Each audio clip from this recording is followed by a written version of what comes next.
While I was shopping, my phone rang. It was from Kevin. When I answered, I could hear Kevin's surprised voice. "You're alive, huh? Heard your house burned down." "What?"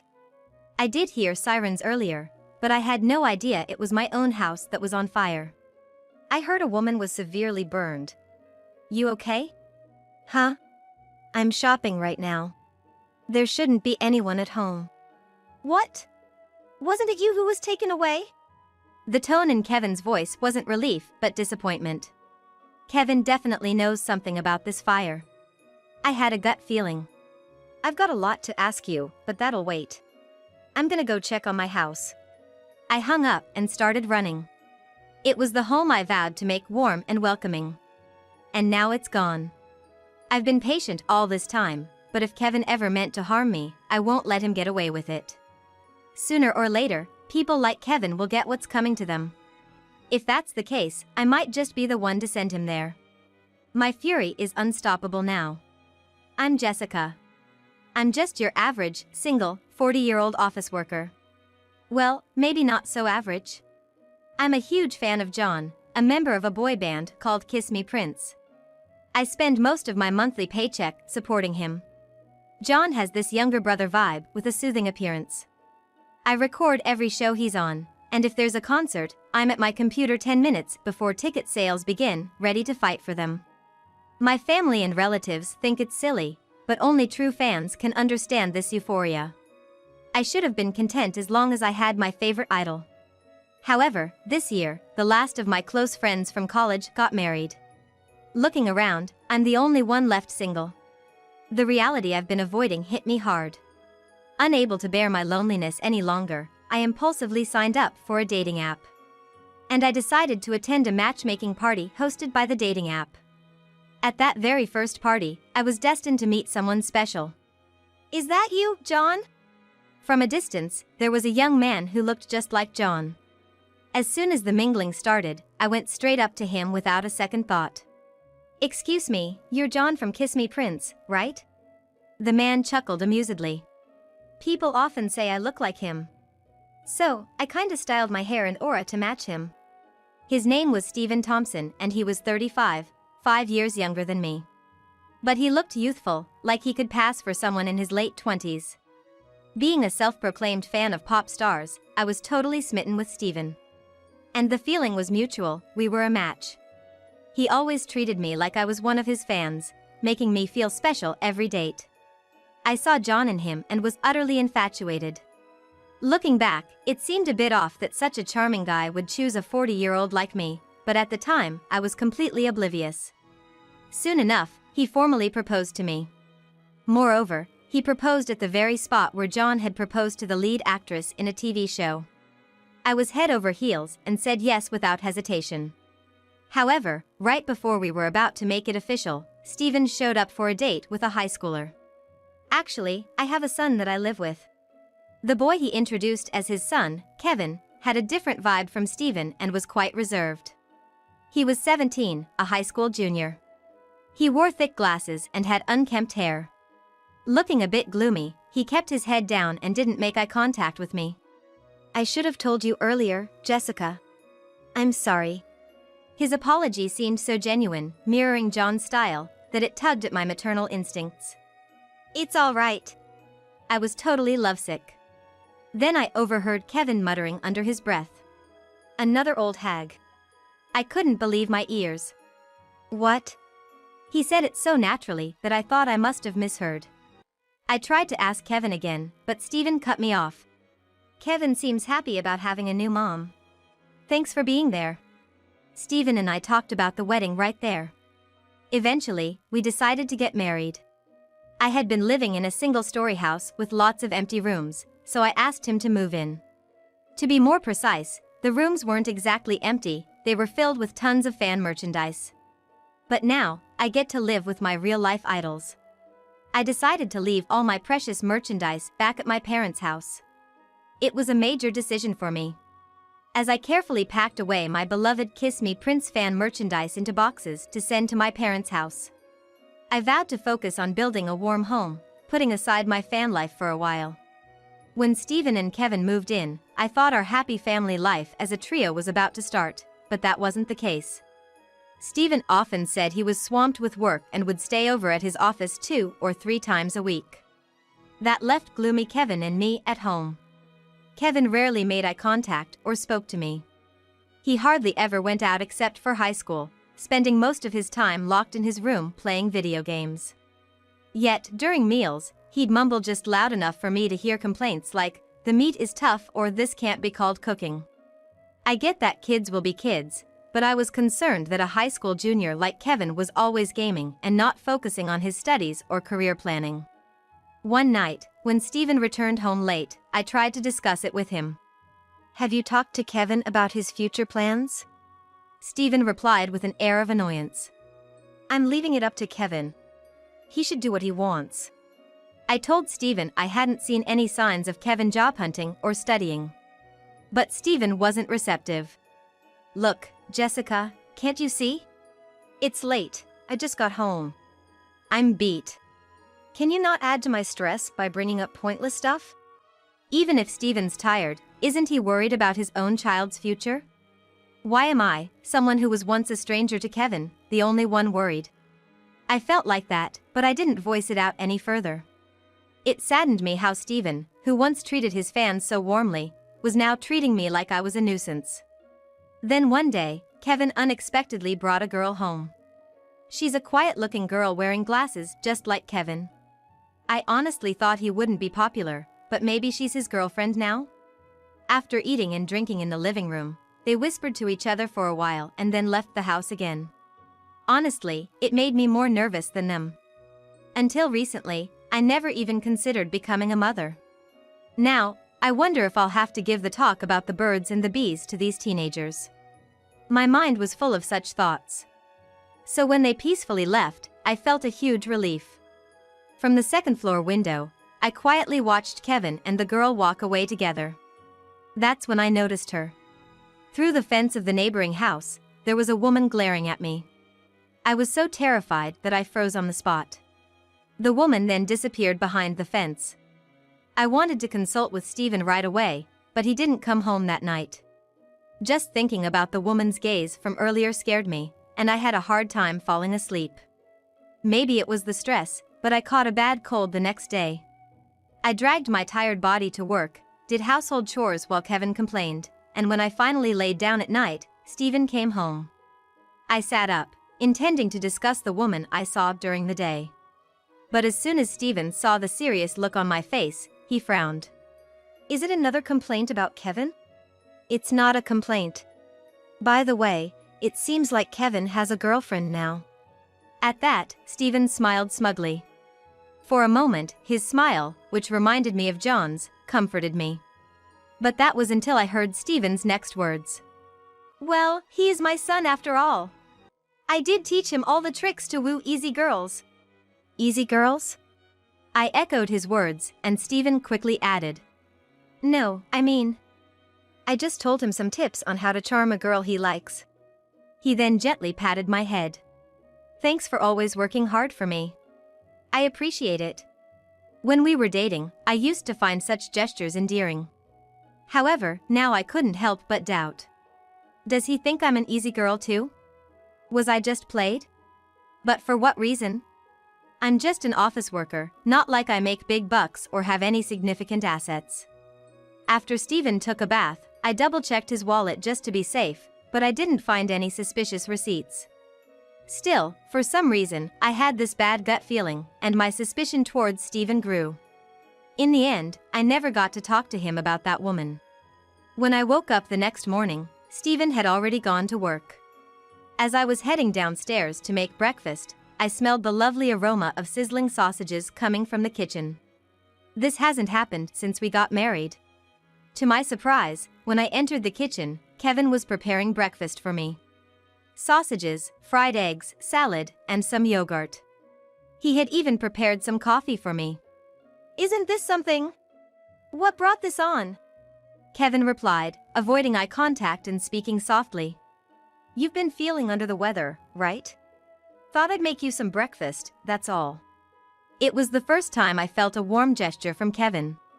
I'm touched. Thank you. Embarrassed or something, Kevin ignored me and dunked the frying pan in the sink. Seems like he wasn't gonna do the dishes, but I'll take what I can get. I'm off to school.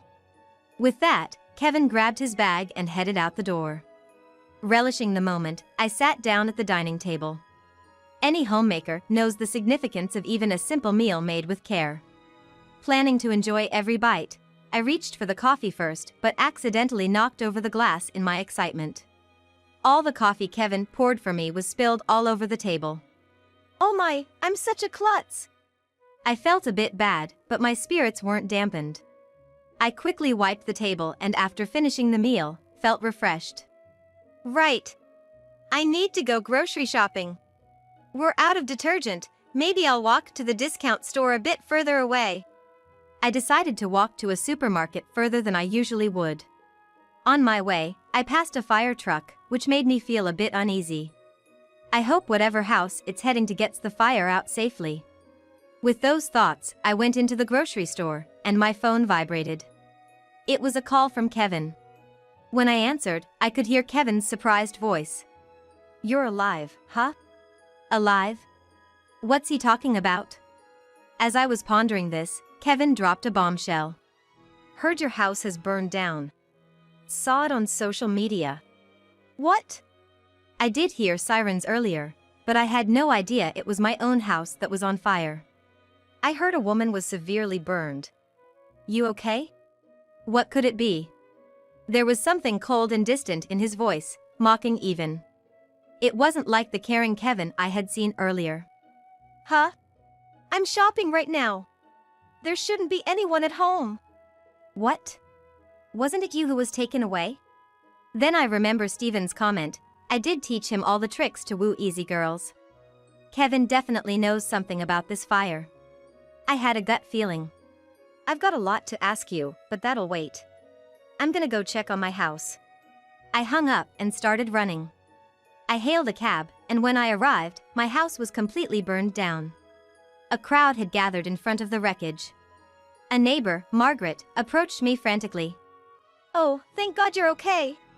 They took a young girl in a school uniform to Hillside Emergency Hospital. Do you know her? I didn't have the confidence to answer that question. The only person I could think of was the girl Kevin was with the other day. The police stopped me. They wanted to talk later since there might be foul play. For now, I got into another cab and headed to Hillside Emergency Hospital. As I was swayed in the back seat, tears started to well up in my eyes. It was the home I vowed to make warm and welcoming. And now it's gone. And Kevin's attitude on the phone earlier is still bothering me. If he intended to let my guard down with superficial kindness this morning, only to harm me later, I'm never going to be fooled again. Sooner or later, people like Kevin will get what's coming to them. If that's the case, I might just be the one to send him there. My fury is unstoppable now. At the hospital, I tried to explain my situation and asked for a visit, but they kept insisting it's private information, and I wasn't allowed to see the young girl who was brought from my house. Helplessly, I sat down in the lobby when a frantic woman rushed in.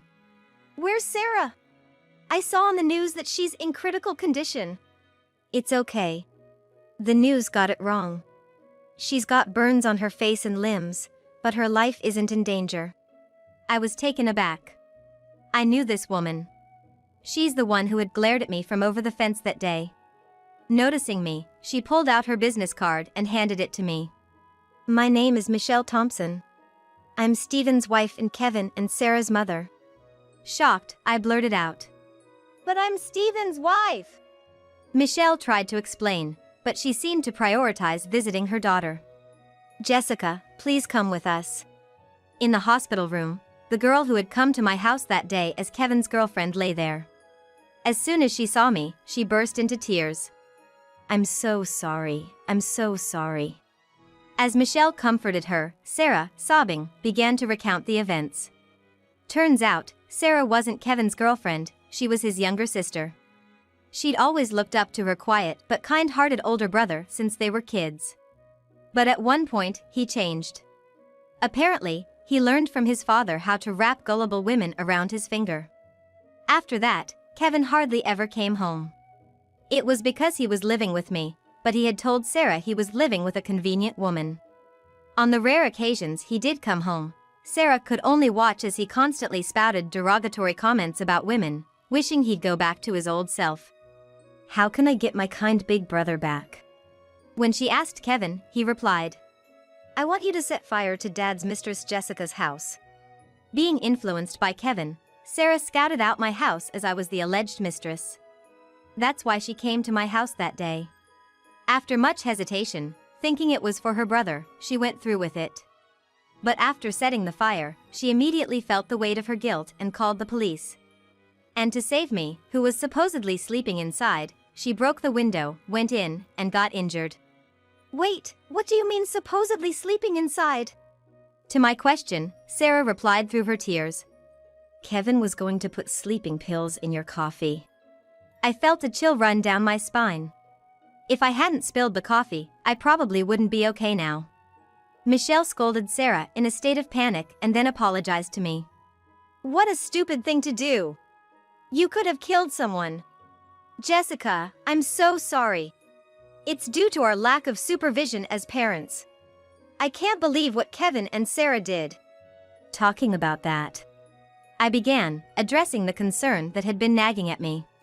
"Legally, Kevin was going to be my child now. We decided to get married."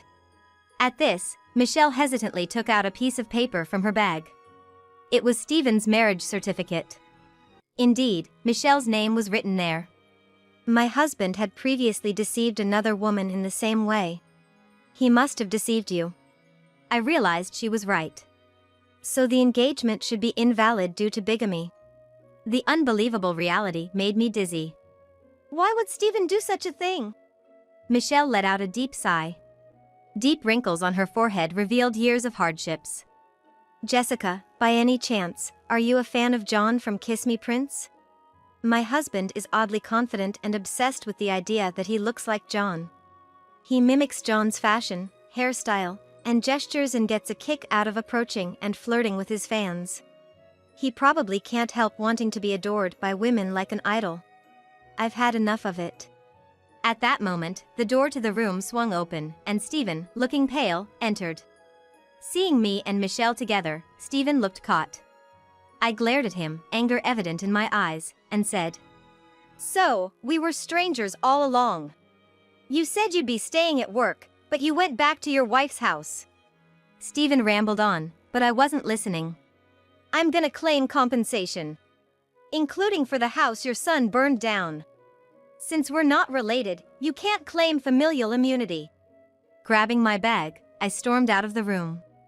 Behind me, I could hear Michelle and Stephen arguing. I vowed not to let this end so easily and returned to my parents' house. Later on, Kevin was arrested by the police. I had requested that Sarah not be arrested, so she was able to return home after being discharged from the hospital. However, scars remained on Sarah's face from the burns. The emotional scars inflicted by her brother might never heal. She now has to live with the guilt and the scars on her face, so I thought there was no need for additional punishment. On the other hand, I intend to have Kevin properly penalized by the authorities. Kevin is turning 18 soon.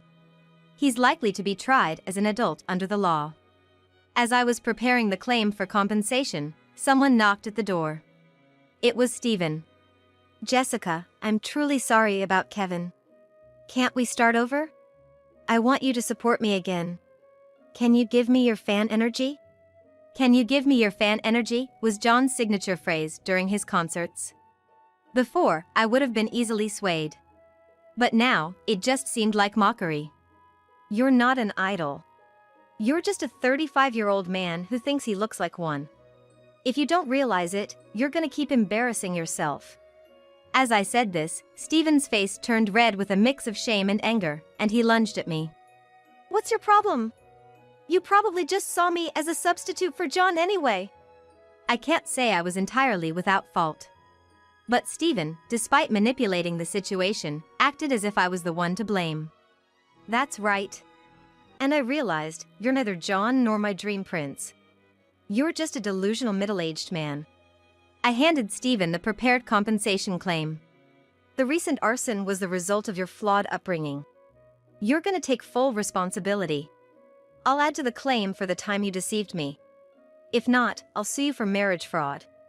Stephen came to me begging to get back together, but instead, he was hit with a counterclaim for alimony and was utterly defeated. The always self-centered Stephen, in his disappointment, left like that. Perhaps the threat of suing him for marriage fraud worked, because after that, Stephen transferred an amount greater than the usual alimony in one lump sum. This must have drained Stephen's savings. Word has it that he was also divorced by Michelle. For a while, it'll be tough for him to maintain that idol-like hairstyle and fashion due to being broke. As for Kevin, he was tried as an adult under the penal code and was sentenced to prison. During the trial, with his obstinate attitude showing no signs of remorse, he seemed to blame all his crimes on me. That probably didn't sit well with the jury, leading to an even heavier sentence than usual. Of course, he was expelled from high school. Kevin's wrongdoings became well known in the community, and it's unlikely he can continue to live there after he gets out. In the evening, I bought a few flashlights and headed to the park. Fashionably dressed girls were there, waving their hands and glow sticks, eagerly waiting. Today was the much-awaited Kiss Me Prince concert day. I pulled out my old fan merchandise and resumed being an active fan. Going to concerts with female friends I got close to through fandom activities is now the highlight of my life. Having an idol out of reach is what makes it exciting. Vowing never to make the same mistake again, I was off to the concert venue.